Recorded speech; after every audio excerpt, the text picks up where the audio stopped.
Olá, boa noite. Veja no Brasil TV.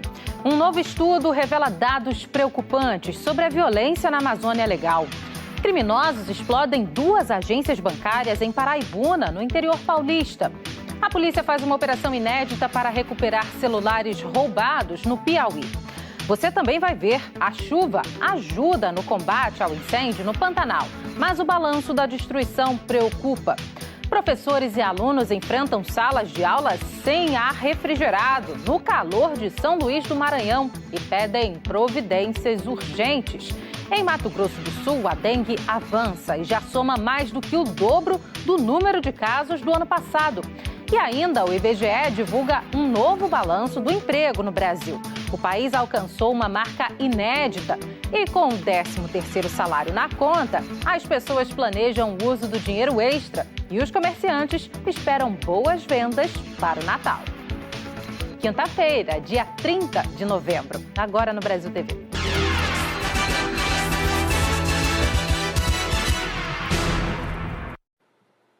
Um novo estudo do Fórum Brasileiro de Segurança Pública mostra dados preocupantes sobre a Amazônia Legal.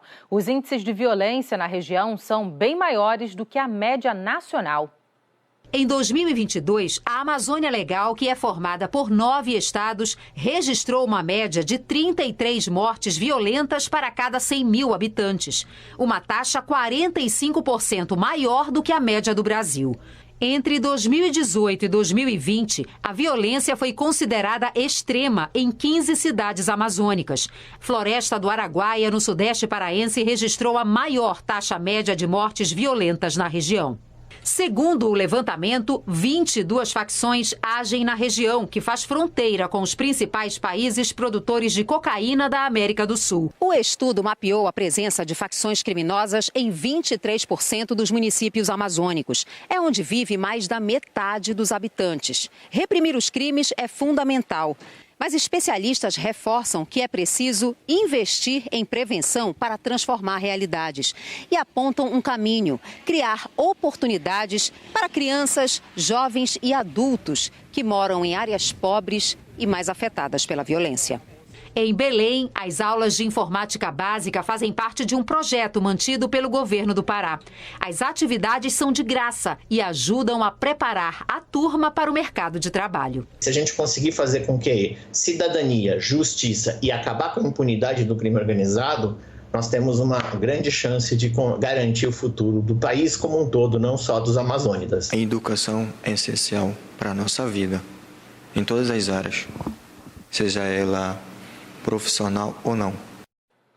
O governo do Pará afirmou que as cidades abordadas no estudo têm menos de 100 mil habitantes e que isso causa uma análise desigual com um aumento significativo da taxa. O estudo disse também que as forças de segurança fazem operações constantes de combate à criminalidade.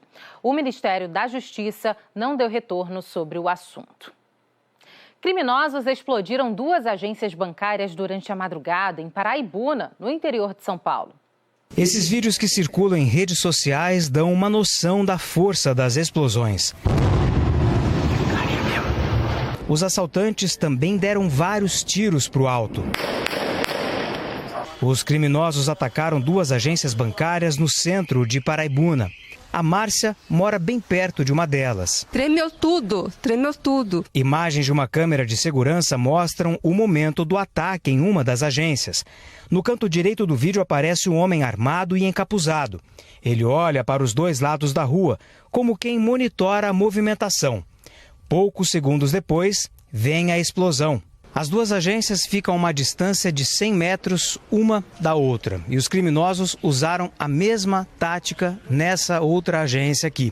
Eles entraram e detonaram os explosivos bem aqui, na parte da frente, onde ficam os caixas eletrônicos. Logo depois do ataque, os assaltantes fugiram em 2 carros. Equipes da Polícia Civil e do GAT, o Grupo de Ações Táticas, recolheram os explosivos e outros objetos que ficaram nos destroços, como essa mochila.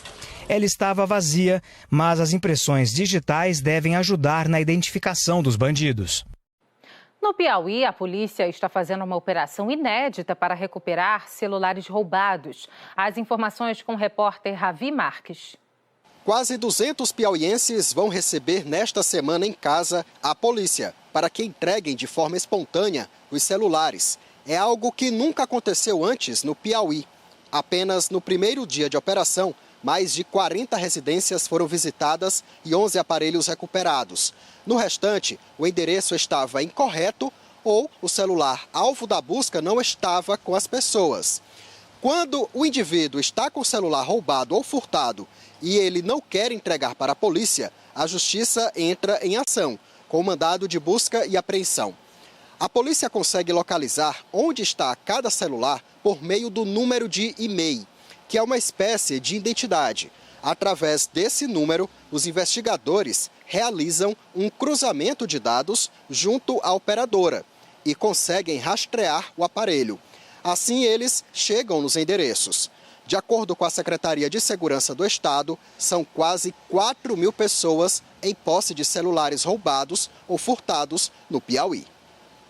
E hoje também teve operação policial em Cuiabá. Os agentes cumpriram mandados judiciais numa investigação sobre o tráfico de drogas. O Natan Goulart tem os detalhes.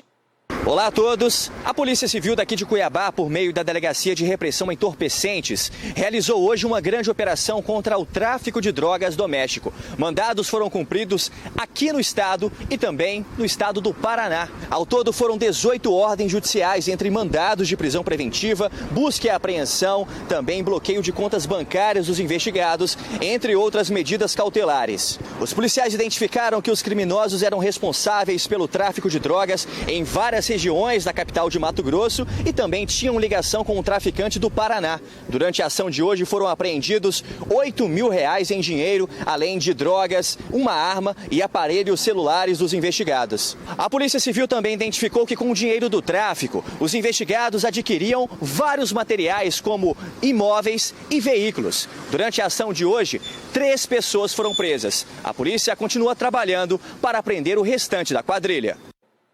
Um menino de 3 anos morreu após a explosão de uma caixa de som no município de Bonito, no agreste pernambucano.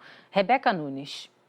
Pois é, o caso aconteceu no distrito de Alto Bonito, aqui na cidade de Bonito, em Pernambuco. Uma criança de 3 anos morreu queimada na tarde de ontem por conta de um incêndio dentro da residência. A Polícia Civil informou que Ítalo Samuel Francisco da Silva, de 3 anos, estaria dormindo agarrada a uma caixa de som quando a caixa explodiu e teria provocado um incêndio. Já a mãe da criança informou que o incêndio foi provocado por conta de fiações velhas dentro de casa.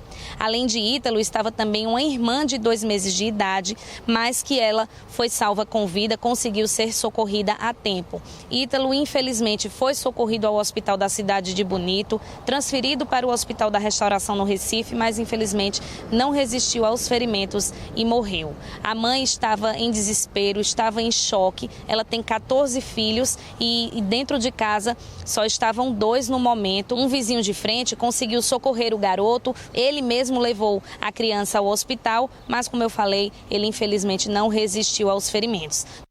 Nossa solidariedade a essa família. Milhares de faixas com propaganda colocadas ilegalmente nas ruas do Distrito Federal estão sendo recolhidas pelos fiscais. Eles alertam que essa irregularidade é passível de multa. A repórter Yasmin Perna mostra o balanço dos 10 primeiros meses desse ano.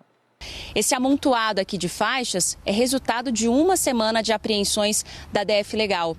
O problema é que, além de sujar e poluir visualmente a cidade, essas faixas podem entupir bocas de lobo e provocar até alagamentos nessa época de chuva. Tem faixa com anúncio de venda de imóvel, aluguel, oferta de serviços, eventos. Só que colocar publicidade sem autorização em área pública é infração e pode render multas. Ao lado dessa fila de carros, num cruzamento da 705 Norte, tem uma faixa irregular, amarela, bem chamativa. No cruzamento anterior tem essa branca aqui. Bem perto, antes de um cruzamento, mais uma. No semáforo seguinte, em frente a uma faculdade particular, encontramos outra. Esse aqui colocou o anúncio na árvore, em frente à calçada de pedestres, na altura da 709 Norte. Outra árvore que também não escapou, na quadra vizinha, na 708 Norte. E tem no poste também. A quadra 713 foi uma das campeãs na Asa Norte. Muitas faixas irregulares colocadas por ali. é que tem muitas escolas e prédios residenciais por perto. Com fluxo intenso de carros e pedestres, as faixas são colocadas em pontos estratégicos para ficarem bem à vista.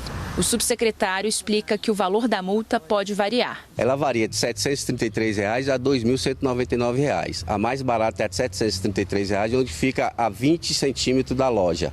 E a mais cara são aquelas colocadas nas áreas dos parques, onde há danos ambientais. As faixas vão para um depósito do DF Legal, depois o SLU faz o descarte. Algumas estacas de madeira vão ganhar novo destino. O Alan, que coordena uma ONG, vai usar o material para plantio de mudas. O IBRAM e a Nova Cap concordaram com o plantio de 50 mudas no Parque Bulé Marques e a gente utiliza essas estacas dessas faixas para ancorar as mudas que vão ser plantadas agora dia 3 de dezembro.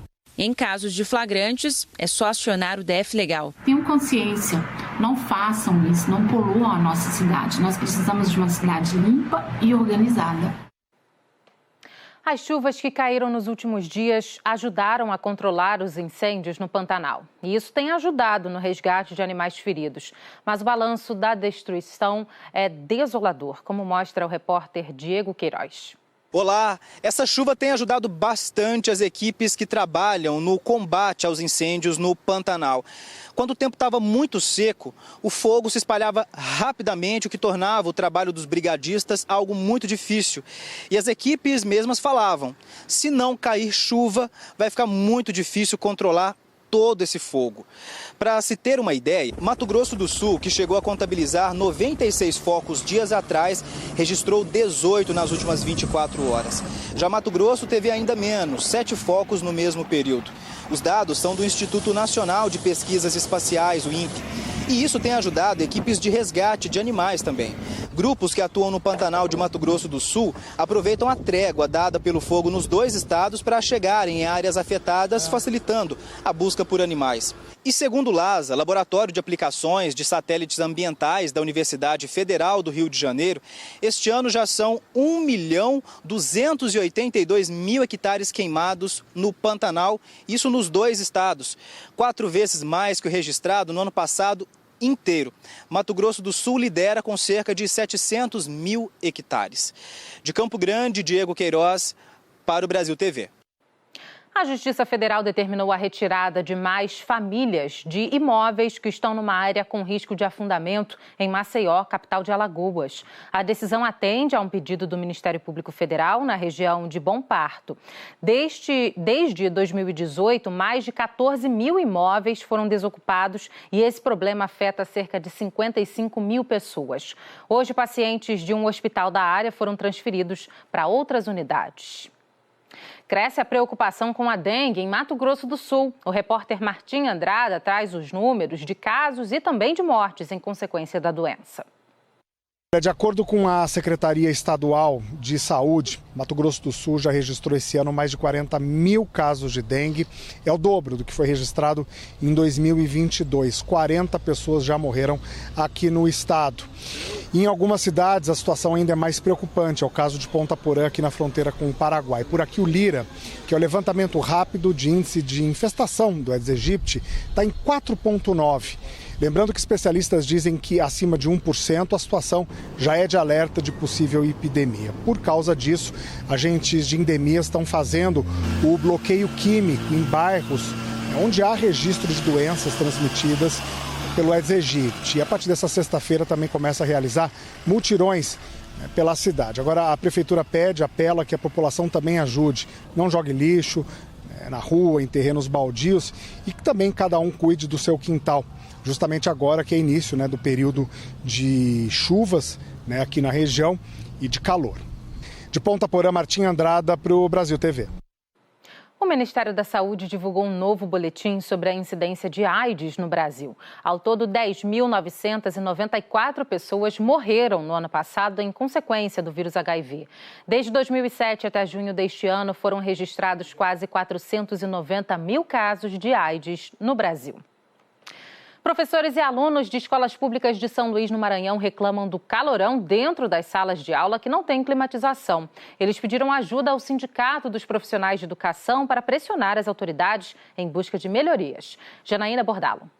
O Sindeducação está fazendo um levantamento sobre o sistema de refrigeração das escolas públicas de São Luís e também sobre a estrutura dessas unidades de ensino. Já recebeu várias reclamações de escolas e salas de aula superlotadas, como esta escola, construída para 150 alunos e hoje com cerca de 700, segundo os professores. A sala é quente, superlotada, porque tem salas que ainda estão lotadas, né, que os professores precisam fazer malabarismo para poder ensinar. As crianças elas não estão se desenvolvendo. Nos cartazes feitos por alunos, pedidos de reforma e o lembrete que o futuro depende da educação.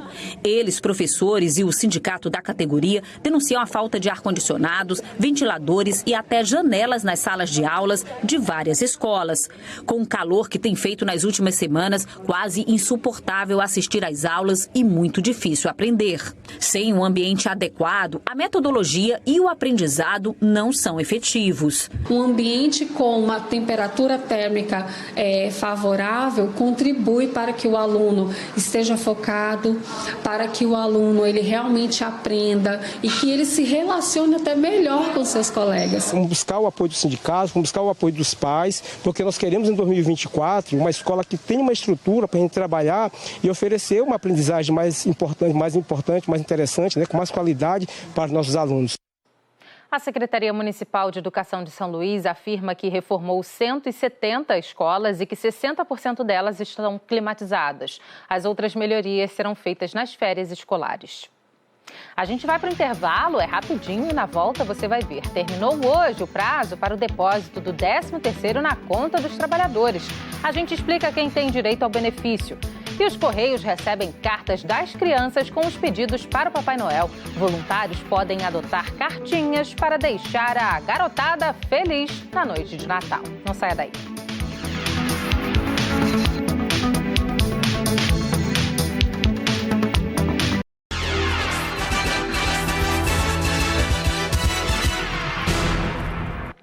O IBGE divulgou hoje mais uma pesquisa sobre o trabalho no Brasil. E pela primeira vez o país alcançou 100 milhões de pessoas empregadas, desde que o levantamento começou a ser feito em 2012. A repórter Marina Araújo traz os dados. Mais de 860 mil brasileiros conseguiram emprego entre os meses de agosto e outubro. E o total de trabalhadores chegou a 100 milhões e 200 mil, o maior desde 2012. Esse crescimento se refletiu na queda do desemprego, que atingiu o menor nível em 8 anos. Mas 8 milhões e 300 mil seguem sem trabalho. A pesquisa do IBGE mostra que cresceu o número de trabalhadores, tanto com carteira assinada quanto os por conta própria. O número de empregados no mercado formal é o maior desde 2015. Chegou a 37 milhões e 400 mil trabalhadores no setor privado. O aumento da formalidade já tem reflexos na renda média dos empregados, que cresceu e atingiu R$ 2.999. No trimestre, a única área com crescimento foi a de transportes, armazenagem e correio. Mas na comparação com o mesmo período do ano passado, houve mais contratações tanto nos transportes quanto em alojamento e alimentação, informação, comunicação e atividades financeiras, imobiliárias e administrativas, e administração pública, defesa, seguridade social, educação e saúde. Houve redução de trabalhadores apenas em agricultura, pecuária, produção florestal, pesca e aquicultura. Ainda assim, o Brasil continua desperdiçando mão de obra. Mais de 20 milhões de pessoas fazem parte da população subutilizada. Ainda tem realmente espaço para que a gente possa aproveitar mais essa mão de obra brasileira e as famílias ainda têm muita dificuldade nos seus orçamentos, inadimplência muito elevada, endividamento também muito elevado. Matheus foi contratado pelo trenzinho que sobe por Corcovado, no Rio, há 3 meses. Eu estudo a cada dia mais sobre as áreas de turismo, novos idiomas. As irmãs Maria Vitória e Maria Eduarda também estão agarrando essa oportunidade com dedicação e disciplina. Aqui a gente tem que ter bastante responsabilidade com o horário, a gente tem que ter um bom desempenho para poder crescer na empresa. Terminou hoje o prazo legal para o depósito da primeira parcela do 13º na conta dos trabalhadores. O repórter João Vitor Rocha explica. Segundo o DIEESE, cerca de 88 milhões de brasileiros vão receber o 13º salário. O valor médio pago para o trabalhador será de R$ 3.057. Mas será que você tem direito ao benefício? Se trabalhou pelo menos 15 dias em regime CLT no ano, então a resposta é sim. O valor pago será proporcional à quantidade de meses trabalhados. Todas as verbas que o trabalhador recebe, comissão sobre vendas, gratificação, horas extras, tem que ser feita uma média para ser feito o pagamento do 13º. A outra dúvida é em relação ao desconto do INSS, que é muito comum esse desconto. Por quê? Essa dúvida. Porque na primeira parcela não há desconto, apenas na segunda. Os trabalhadores devem ficar em alerta. O pagamento feito em uma única parcela no mês de dezembro é ilegal. Eu entrei no meio do ano, vou receber o 13º salário? Sim, vai receber, só que de forma proporcional. Imagine que você trabalhou só 6 meses, você só vai receber metade do 13º como um todo. Esse empresário de uma rede de farmácias explica que os gastos com o 13º já fazem parte do balanço da empresa durante todo o ano. A gente também traz uma educação para que esses colaboradores possam utilizar esse dinheiro de uma forma correta, podendo fazer com que aquilo ali até tenha um rendimento melhor para as obrigações que eles têm muitas vezes de compromissos. E os destinos para essa renda extra são muitos, sejam com as compras de Natal ou para aliviar as contas que chegam no início de janeiro. No começo do ano são inseridos alguns impostos extras, né, que é anual, como por exemplo o IPTU, também o licenciamento de carro, e aí a gente já utiliza parte do 13º para fazer esses pagamentos. E a segunda parcela do 13º deve ser depositada na conta dos empregados até o dia 20 de dezembro. E esse dinheiro pode servir para pagar dívidas ou para fazer aquela compra especial que dependia mesmo de uma ajudinha extra. Fernanda ainda não trabalha, mas é graças ao 13º salário dos pais que ela vai conseguir realizar o sonho da formatura. A estudante concluiu o ensino médio em dezembro e veio às compras se preparar para o grande dia. Tá um pouquinho gasto porque costureira é caro, tecido é caro e principalmente formatura porque não pode ser qualquer tecido. Tá sendo um gasto grande, mas vai valer a pena. O comércio está otimista e aposta mesmo no mês de dezembro, quando as vendas devem crescer ainda mais por causa da segunda parcela do 13º. Essa semana acho que provavelmente vai estar bem aquecida nas vendas, expectativa aí muito grande para dezembro, um aumento de 30%, 40%, então a gente está bem esperançoso aí para o mês de dezembro. E as crianças, né, nossos netos, nossos filhos, nós temos que aproveitar, né? Especialistas recomendam que aqueles trabalhadores que tenham dívidas aproveitem o dinheiro extra para colocar as contas em dia. Aproveite esse recurso para justamente procurar quitar, né, aquelas dívidas que são mais caras, né, que representam juros mais elevados, como o cheque especial, como o cartão de crédito. Nessa época, os Correios recebem muitas cartinhas de crianças com pedidos para o Papai Noel. E voluntários podem ajudar a transformar a noite de Natal dessa garotada em algo especial. A repórter Aurora Fernandes, do Tocantins, mostra que muitos pedidos revelam necessidades do dia a dia das famílias. Os irmãos Paulo e Davi, de 12 e 11 anos, levam uma vida despreocupada, como qualquer criança.